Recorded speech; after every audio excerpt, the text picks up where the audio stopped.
Assalamualaikum warahmatullahi wabarakatuh. Waalaikumsalam warahmatullahi wabarakatuh. Bersama saya Syafriadi. Alhamdulillah pada saat ini saya berada di sebuah rumah yang cukup mewah. Rumah ini adalah milik seorang pengusaha yang sudah sangat dikenal luas oleh masyarakat Provinsi Riau, apalagi masyarakat di Kabupaten Rokan Hilir. Namanya Pak Haji Bistamam. Pak Haji Bistamam saat ini memang sedang disibukkan dengan kegiatan politik terkait dengan pencalonannya sebagai calon Bupati Kabupaten Rokan Hilir untuk masa khidmat 2025 sampai 2030. Beliau berpasangan dengan Bapak Charles. Elat politik pilkada memang sekarang sedang menjadi titik fokus masyarakat di seluruh Indonesia, tak terkecuali di Kabupaten Rokan Hilir. Saya akan sapa Pak Bistamam dan setelah itu kami akan berbincang-bincang ringan terkait dengan dinamika kehidupan anak negeri seorang pengusaha sukses yang sekarang mulai menapaki karier untuk masuk ke politik dan pemerintahan. Assalamualaikum Pak Bis. Waalaikumsalam Pak. Sehat Pak? Alhamdulillah sehat. Rasanya udah lama kita tidak ketemu Pak ya. Oh iya, mungkin ada sekitar 25 tahunan. Tadi saya masuk ke rumah ini agak lupa juga saya. Tapi wajah Pak Bistamam dari dulu sampai sekarang tidak berubah-ubah aja. Rambut tetap hitam, walaupun usia bertambah, muka tetap mengkilat kan. Apa kegiatan sekarang Pak Bis? Saya dapat informasi dari berbagai media online, Facebook, media sosial, Bapak ikut dalam pilkada serentak di Kabupaten Rokan Hilir Pak ya. Itu gimana ceritanya? Kok tiba-tiba bisa ikut pilkada?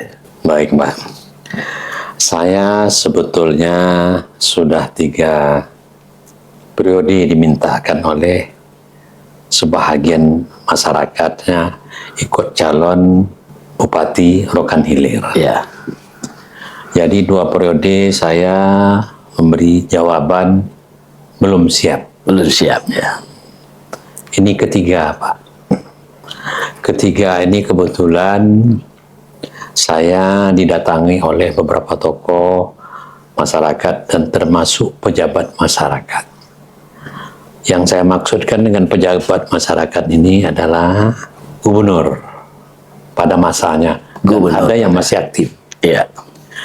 Pertama sekali yang datang Pak Wan Abu Bakar. Datang ke kediaman kami ini selama 2 jam. Ada membawa beberapa tokoh kita. Waktu itu beliau berceritalah keadaan jalan pemerintahan kita yang ada di Rokan Hilir. Panjang lebar beliau menyampaikan hal jalan pemerintahan Rokan Hilir. Tapi cukup Pak.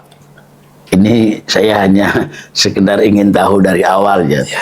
Nanti kita buka secara transparan tokoh-tokoh yang tadi meminta kepada Bapak untuk maju ke Kabupaten Rokan Hilir. Nah, saya akan melanjutkan perbincangan Pak.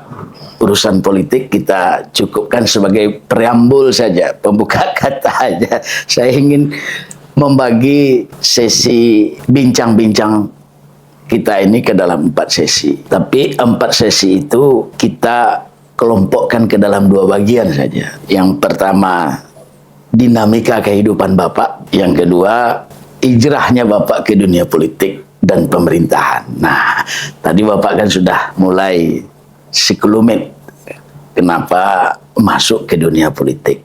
Nanti kita lanjutkan edisi itu, Pak. Ya. Sekarang saya ingin membuka cakap-cakap kita ini dengan mengorek terlebih dahulu dinamika kehidupan Bapak. Mungkin Pak Bis bisa cerita latar belakang dulu ya. Bagaimana dulu orang tua, bagaimana saudara, bagaimana doktrin kehidupan yang ditanamkan oleh orang tua, sehingga tidak hanya Bapak tapi juga keluarga besar Bapak cukup berhasil. Nah, ini cerita masih dalam suasana masa kecil ini Pak Bis. Sebetulnya kami di dalam keluarga kehidupan sederhana, Pak. Orang tua saya memang pedagang, Pak ya. pedagang. Waktu itu beliau punya motorbot air gitu Pak ya, motorbot air. Beliau usaha dagang karet waktu itu Pak. Getah Pak ya. Getah. Kalau kita lebih dikenal dengan getah. Getah ya. Kalau orang dulu menyebutnya getah. Iya, ada getahnya lagi, getah ojol. Ojol. Jadi saya waktu itu sekolah di Pekanbaru ini. Mulai dari kelas 5 SD pindah ke Pekanbaru ini di SD 011. Masih ingat SD-nya Pak ya? Masih. Lokasinya masih ingat tuh Pak? Masih ingat. Jalan, kalau dulu Jalan Rintis. Oh, Jalan Nah, Rintis. kalau sekarang jalan apa yang namanya? Jalan Rintis. SD 011 waktu itu Pak SD-nya. Dilanjutkan SMP 1. SMP 1. SMP 1. Dan diteruskan ke SMEA. SMEA Negeri Pak? Ya. Jadi saya tamat SMEA Negeri ini tahun 68. 68. Saya baru umur 2 tahun itu. Jadi setelah saya tamat 68 itu, saya pulang ke kampung. Ke Rantau Bais. Di Rantau Bais. Tapi sebelum saya pulang itu, saya menginginkan waktu itu sebenarnya kuliah, Pak. Oh, ada rencana mau kuliah? Ada rencana mau kuliah. Waktu itu yang di Pasar Kodim itu, WIR Pak? WIR. WIR, Universitas Sebetulnya Islam di Riau. Pasar Kodim itu WIR itu Pak. Saya sudah pernah datang waktu itu untuk mendaftar. Sudah artinya, tapi belum mendaftar, sempat mendaftar. Sempat mendaftar. Tapi saya sudah melihat suasananya. Jadi belum sempat mendaftar, saya pulang ke kampung. Pada waktu itu sudah tahun 69. Iya. Tahun 69 itu saya waktu itu di kampung lah. Kegiatan-kegiatan biasa lah, masih ya kecil ya. Kebetulan orang tua saya itu punya motorbot. Saya mengikuti waktu itu. Jadi mengikuti waktu itu sambil bekerja di motorbot itu kira 21 tahunan. 21 ya. tahun. Kalau saya sendiri bersaudara itu 7 orang. 7 orang ya. 7. Saya anak yang tertua, yang paling Oh, tertua. tertua. Kami kakak beradik, 2 laki-laki. Sekarang saya sudah tak ada lagi, sudah meninggal. Yang perempuan pun sudah ada yang meninggal. Sudah ada yang sekarang meninggal. tinggal 5 orang lagi. 1 laki-laki saya sendiri dan 4 lagi perempuan masih ada. Jadi waktu itu saya ikut orang tua itu berdagang di dalam motorbot itu sambil bekerja. Saya berjual minyak tanah ini Pak. Oh, Kalau orang kampung kami minyak pasang, minyak tanah. di dalam bot. Di Di dalam bot. dalam bot itu, tapi yang pakai drumnya. Oh, iya. Nah, jadi sampai ke perjalanan motorbot ayah orang tua saya itu, ya di mana hari pekan, dulu kan hari pekan, Hari di sana, pekan. Pak, hari pekan. 1 kali seminggu ya. 1 kali seminggu. Sampai ke Pujut, sampai ke Sarang-Arang, Sedikinan, Sungai Rangau. Pulau, Sungai Rangau transit kami. Transit. Transit ya. Kami di situ. Itulah perjalanan. Jadi lama-lama berkembang, tidak punya tanah lagi Pak. Artinya waktu itu sudah sedikit-sedikit ada modal. Saya coba berusaha waktu itu dagang kebutuhan pokok sembako, ada beras, ada gula, ada minyak makan, rokok dan sebagainya. Itu dari Pekanbaru. Jadi bos saya waktu itu, tempat saya berbelanja dagang itu namanya Tiongwat. Sekarang beliau masih sehat, masih segar, dan termasuk berhasil.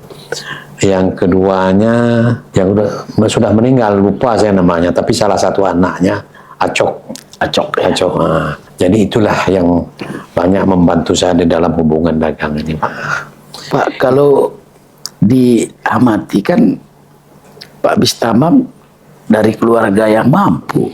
Orang tua kan berdagang getah, karet. Dulu kan kalau ada orang yang bergerak di bidang perkebunan karet itu sudah orang paling kaya di tempatnya. Kenapa Bapak menyusahkan diri sampai ikut berjualan minyak, berjualan yang kecil-kecil? Padahal kan kalau Bapak mau pilihan hidup bisa dengan senang tanpa harus repot-repot. Apa yang mendorong Bapak untuk ikut bersama orang tua waktu itu, bahkan berjualan sendiri? Saya sebab tidak kuliah itu Pak, sebetulnya waktu itu motorbot Bapak saya itu kan rusak. Jadi untuk memperbaikinya itu banyak kebutuhan uangnya. Jadi tidak mampu mungkin. Jadi disewakan waktu itu. Jadi waktu saya pulang itu, orang tua saya itu bilang, bahasa kampungnya itu, abang katanya ndak usah kuliah dulu tahun ini, motorbot kita rusak. Ya, itulah dia dibilang waktu itu bilang Bang. Jadi setelah artinya motorbot itu siap, kita kan ndak kuliah tahun itu Pak. Tahun depan itu baru saya kuliah. Kalau kita mau kuliah nih. Jadi itulah saya ikut dagangan minyak tadi Pak. Dan seterusnya itu akhirnya kita melanjutkan kegiatan-kegiatan ya, sembako jual beli, artinya kita bawa sembako tuh ke kampung-kampung Inatura.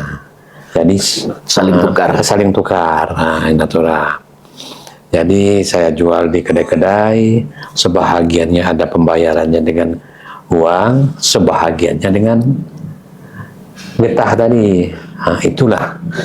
Jadi diperkirakan kehidupan dinamika itu Pak 10 tahun. 10 tahun. Mulai dari tahun 70 sampai 80. Itu memang karena kesadaran sendiri atau doktrin yang diajarkan oleh orang tua Pak? Termasuk mungkin faktor keturunan ada dan keinginan pribadi hidup itu ada. Maaf, sebab karena datuk saya pun orang dagang juga. Bapak orang dagang juga, tentu anaknya atau cucunya ingin juga dia berdagang. Itulah mungkin kemungkinannya ya. Jadi alhamdulillah lah waktu itu sampai tahun 70 itu transit kami di Sungai Rangau sampai ke Pujut, sampai ke Teluk Pulau, Bagan Siapi-api, Pulau Halang, sampai ke Penipahat selama 10 tahun. Jadi selama 10 tahun itu dulu jalan sungai. Belum ada darat Pak? Belum ada darat. Jadi tahun 80 itu sudah mulai jalan darat. Jadi karena jalan darat ini sudah ada, kebetulan kita kan beli karet Pak, beli getah itu. Jadi masyarakat kita yang punya kebun getah itu Pak, dia sudah langsung dari kampung dia misalnya dari Bangkok, dia bawa ke Pekanbaru ini, ke PT Regri. Jadi tidak bisa kita lagi Pak, susah. Mereka kan tahu berapa jual, berapa harga getah, jadi agak sulit kita. Jadi alih profesi saya waktu itu Pak. Alih profesi? Hasil profesi waktu itu ke kontraktor. Sebelum Bapak bercerita tentang pengalaman di kontraktor, usia Bapak kan waktu itu udah mulai mau masuk 25 tahun. 24 lah. 23 lah. Bapak ndak risih itu Pak? Ndak risih, ndak malu dengan mencempungkan diri bekerja? Padahal kan Bapak bisa senang karena orang tua punya segala-galanya. Nggak malu gitu. Atau ada nilai yang terkandung dalam sifat berdagang yang Bapak ambil dari orang tua itu? Ini perlu kami tanyakan, Pak. Karena tidak mudah kan untuk menanamkan jiwa entrepreneurship itu kepada anak-anak sekarang. Tapi Bapak dengan lapang melaksanakan misi dagang itu. Saya rasa itu. Jadi sebetulnya memang sewaktu orang tua saya membilang, abang tidak usah kuliah tahun tahun depan dulu, nanti baru kuliah. Perasaan itu kita ingin kuliah.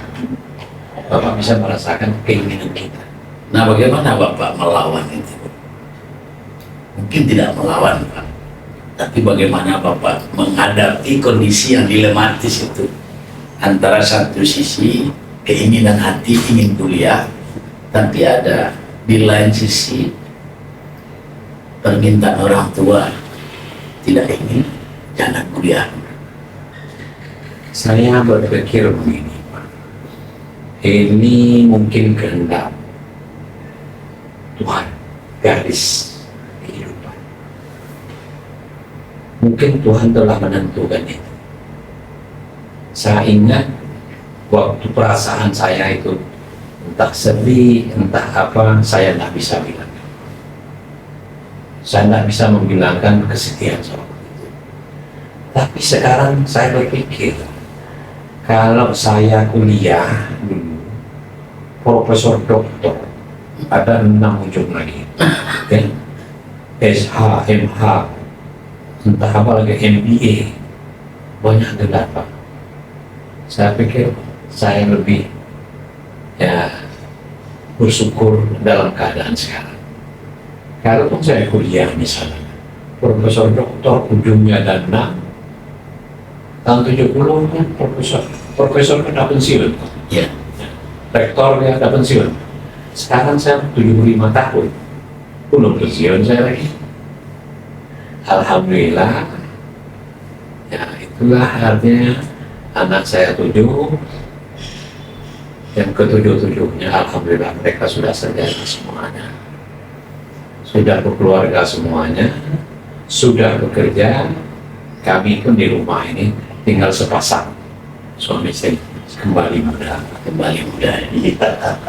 Waktu Bapak punya waktu senggang sebelum masuk ke dunia kontraktor, apakah sempat berpikir untuk ingin kuliah juga? Oh, enggak ada lagi. Nah, tadi kan Bapak sampaikan ada 7 Bapak bersaudara. Bagaimana cara Bapak mendidik adik-adik Bapak? Karena kan boleh disebut Bapak tulang punggung.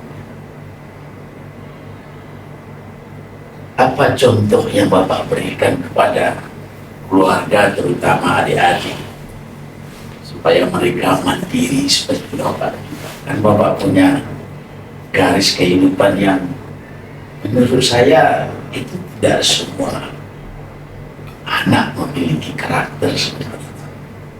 Tapi Bapak bisa menempatkan diri sebagai seorang anak di tengah keluarga yang luar biasa, punya kemampuan yang pada waktu itu.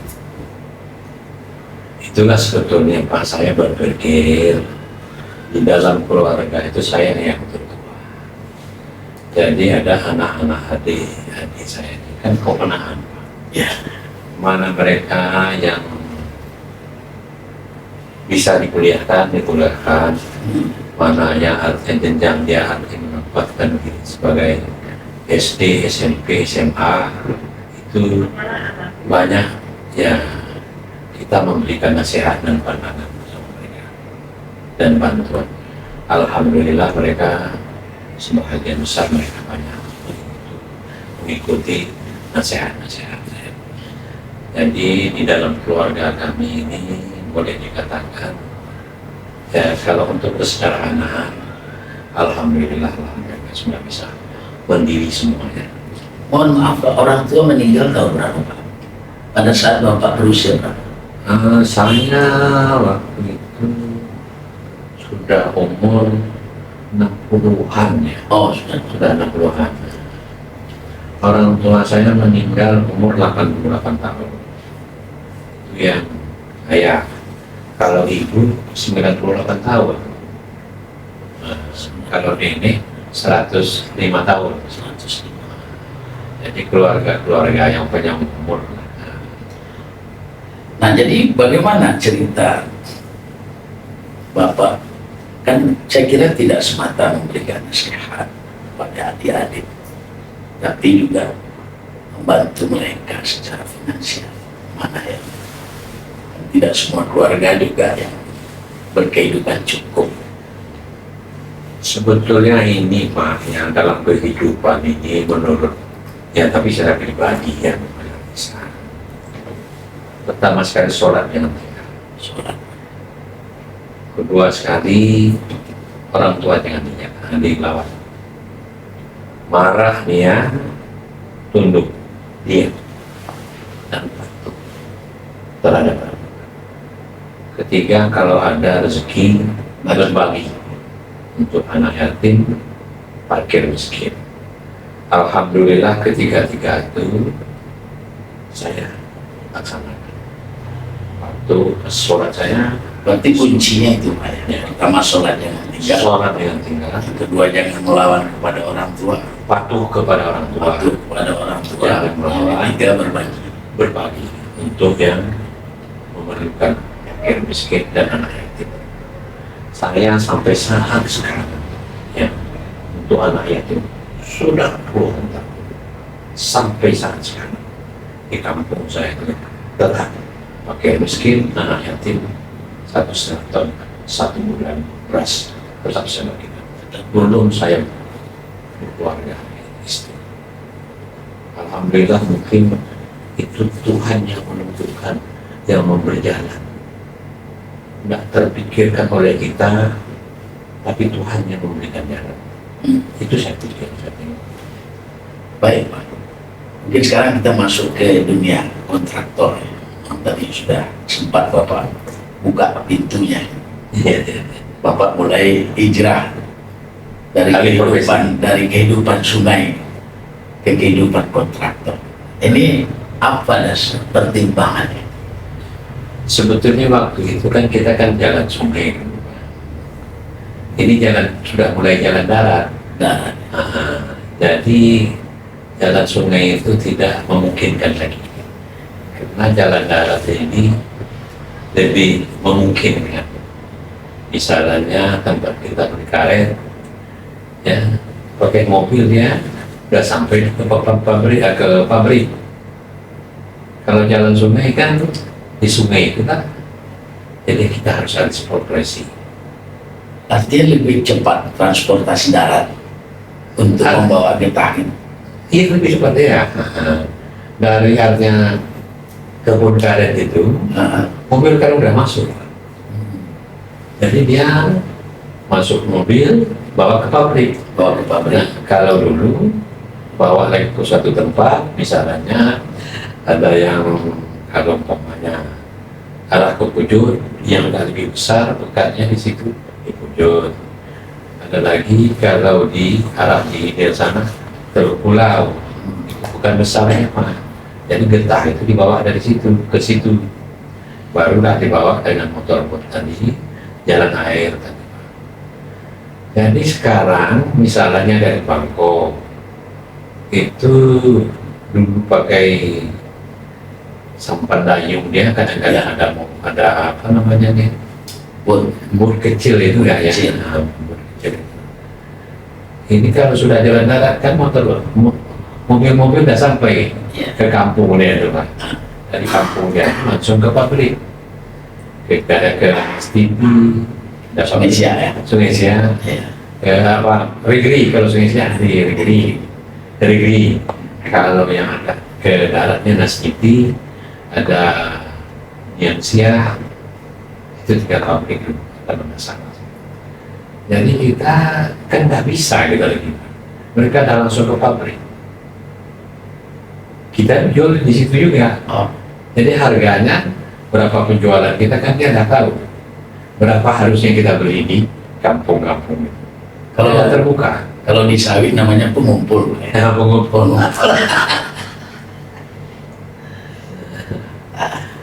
Jadi itulah alih profesi waktu itu. Nah, saya mah alhamdulillah itulah Tuhan yang memberikan jalan tahun 72 Pak. Kita punya motor buat saya Pak. Tahun 72. Pribadi, bukan orang tua lagi. Sudah saya sendiri. Itu uangnya dari mana, Pak? Itu dari Kontraktor atau dari masih dalam jalan. Oh, Bapak bisa dan bisa Bapak memikirkannya waktu dulu kita kalau hari raya itu yang jadi satu kebanggaan kalau datang tamu limun atau limun itu kalau ke atas meja itu kue-kue kan itu sudah boleh dikatakan sudah cap jempol lah begitu ya, sudah mewah lah. Jadi sebahagian besar masyarakat itu kan waktu hari raya itu. Jadi botol itu kemana? kabarnya sempat juga Bapak mau mengungut botol untuk dijual, Pak. Ya. Jadi itu Pak, berpikirnya saya itu siapa yang memikirkan untuk beli botol ini? Sampai saat sekarang belum ada orang lagi membeli botol kosong yang semacam itu. Itu petunjuk Tuhan tadi itu Pak. Karena kita bersedekah dari beli botol kosong. Jadi saya kumpulkanlah selama 1 tahun dapat saya 23.000 buah. 23.000 buah. 23.000. Itu ide awal munculnya seperti apa? Nggak tahu saya itu kata Tuhan. Petunjuk Tuhan itu. Ya Bapak sekolah tidak punya pengalaman di bidang itu juga tidak. Kok tiba-tiba muncul ide mengumpulkan botol terkumpul 23.000 dalam 1 tahun. Itu berapa duitnya Pak? Itu sekitar 250.000. 150.000 masa itu kan sudah besar itu Pak. Tahun 70-an kan. Jadi botol itu Pak saya belikan botol yang sebagian besar kan banyak botol limun di sana. Nah, jadi motor-motor di sana tidak banyak yang tonasinya yang begitu ke Teluk Pulau sana. Jadi waktu itu ada rekan satu transmigrasi itu. Nah, jadi ya untuk membawa warga. Itu waktu awal pembukaannya Pak. Waktu pembukaannya itu saya termasuk juga ya apa namanya ini apalah namanya papan roti apa namanya ya alat-alat perumahan itu agak payah. Kebetulan kan ada SK 3 Menteri tidak bisa ekspor kayu blok harus setengah jadi. Jadi ada Asyong namanya waktu itu yang mengumpulkan kayu-kayu itu. Nah, terpaksa diolah jadikan papan. Jadi banyak yang tidak terjual. Nah, itulah saya waktu membelinya, saya bawa ke sana ke Rokan 1 waktu itu Pak. Sekarang sudah menjadi kecamatan apa nama kecamatannya? Lupa namanya. Tapi masih di dalam Kabupaten Kanilir. Masih dalam Kabupaten kami. Nah, apa yang membuat Bapak tertarik untuk tak membantu namanya, tak bergabung dalam kelompok transmigrasi? Awal mulanya itulah dulu Pak. Jadi saya membawa bahan materialnya yang Untuk papan membangun rumah. untuk membangun rumah. Sudah siap itu, berarti kan warga transmigran dari daerah asal ditempatkan ke sana Pak. Jadi motor bot yang agak besar semacam itu tuh tak ada. Sayalah yang Membawa bahan-bahan material. membawa materialnya, termasuk warga transmigrannya itu. Saya yang membawa. Nah, dari situlah sekitar tahun 80 kalau apa warga transmigran 82 masuk. Kalau bangunan itu sekitar tahun 80. Tapi kok sampai begitu kuat hubungan emosional Bapak dengan transmigrasi sampai-sampai mereka menjuluki Bapak transmigrasi, Bapak Kepala Tran. Bapak kepala trans. Karena kalau Bapak Kepala Tran itu kalau mereka panggil, kalau nama saya kan sering lupa. Kalau Bapak Kepala Tran itu kan Mudah gampang mengingat. Jadi kalau untuk Rokanhilir itu 100% saya. Kalau skopnya Riau sampai ke Pulau Bulung sana, sampai ke Pasir Pengrayan, sampai ke Inhil, sampai Kuantan ini, itu saya membawa Pak 65%. 65%. Itu tahun berapa Pak? Itu sekitar mulainya tahun 80 sampai tahun 90 sekian lah. Baik Pak, kita masuk ke sesi kedua. Tadi Bapak sudah cerita banyak tentang dinamika kehidupan. Pastilah banyak nilai, banyak tujuh ajar dari pengalaman dan cerita kehidupan Bapak itu yang bisa diambil pelajaran oleh generasi sekarang. Dan di luar sebagai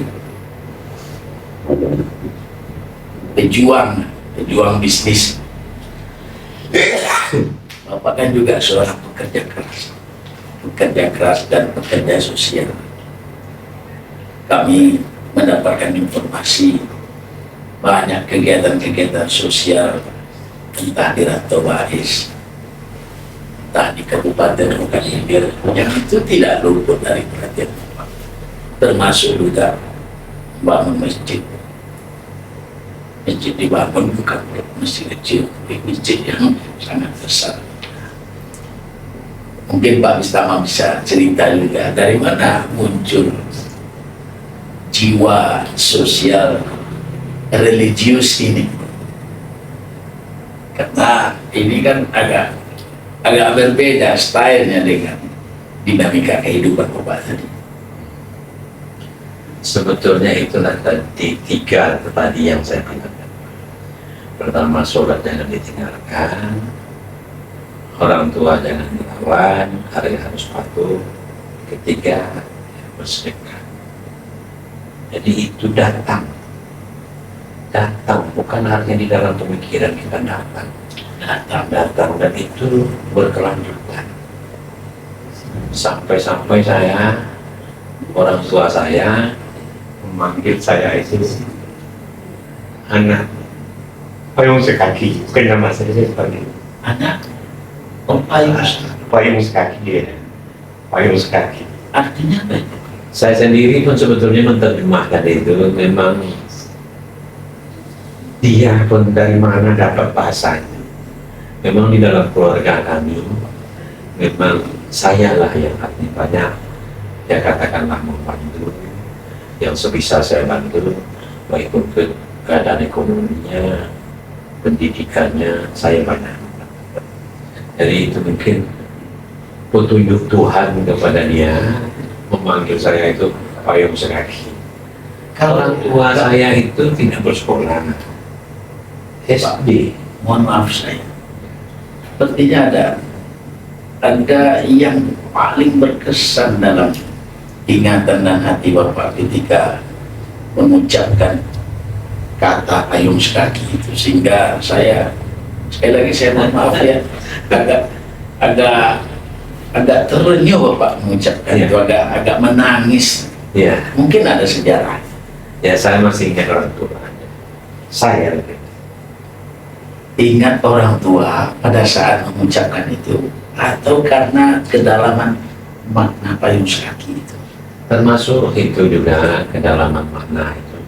Kok bisa saya dipanggil payung sekaki?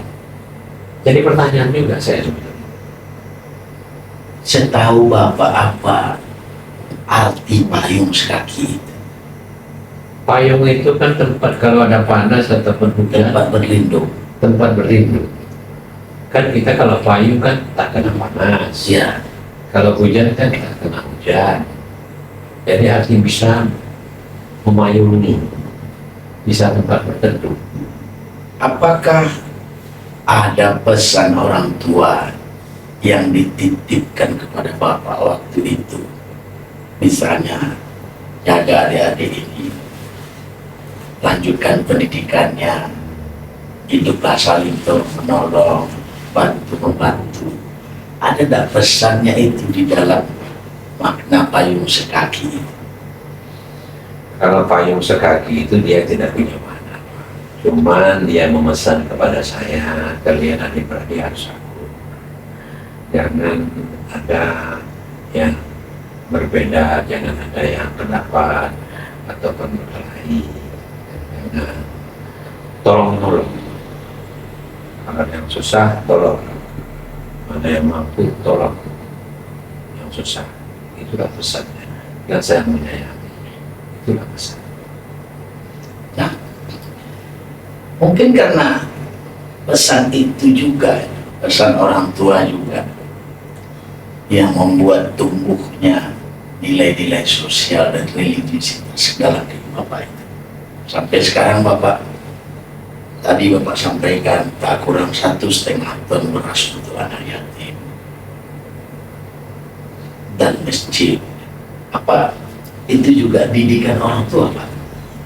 Itu tadi Pak artinya rasa apa bakti saya. Di dalam doa saya itu Pak, kalau sudah saya sholat, berilah saya rezeki yang banyak, yang halal, yang berkah, mudah saya bersedekah untuk anak yatim, fakir miskin, dan bisa saya berbuat baik sesama. Itu setiap maghrib dan subuh selalu saya doakan. Jadi ada kemungkinan itu juga Tuhan artinya akan memberikan yang petunjuk atau perjalanan ya suatu jalan. Memang tadi minta maaf saya tidak artinya apa namanya ria ya Pak. Memang masjid memang di kampung saya ada, di kampung istri saya pun ada lagi pemekaran di kampung kami itu ada di 3, termasuk juga sekolah SMK. Jadi saya bangun waktu itu 3 lokal, 4 tahun lamanya saya membiayai honor guru dan yang lainnya aku juga sekolah, dan kami urus waktu itu untuk negeri. Alhamdulillah dapat negeri dan dibantulah oleh provinsi 6 lokal. Sekarang sudah negeri, Pak? Sudah negeri 6 lokal. Setiap tahun sudah ada ikut ujian lagi 50 orang. Kalau saya tidak salah, Bapak juga sedang membuka pesantren. Memang keinginan itu memang ada, memang kami sudah membuka. Sekarang itu sudah 8 lokal tingkat SMP Sanawiyah. Nah, ya senawiyah. Mungkin 1 lokal lagi 9 lokal untuk tingkat senawiyah. Untuk SMA belum, Iman tanah juga kami beri 6 hektar, tapi masih tahap ya rencana lah, mulai dengan surat-surat membangunnya. Apa makna semua ini, Pak? Ini Bapak santuni, masjid Bapak bangun, SMK Bapak buat, pesantren juga sedang Bapak buat. Sementara kalau saya perhatikan latar belakang pendidikan Bapak ini, mohon maaf saya Bapak bukan orang pesantren, sekolah pun juga tidak sekolah agama, tapi nilai keagamaan itu begitu melekat dan Bapak implementasikan dalam kehidupan nyata. Dari mana inspirasi itu muncul, Pak? Ia melihat keadaan ketaatan orang tua beribadah. Itu dia sebab sholat ini, jalan tinggal dan mengaji. Mungkin doa dia, doa beliau, mungkin saya mengikuti jalan. Bapak sepertinya sangat percaya dengan kekuatan doa orang tua. Banyak anak yang sekarang lupa dia dengan doa.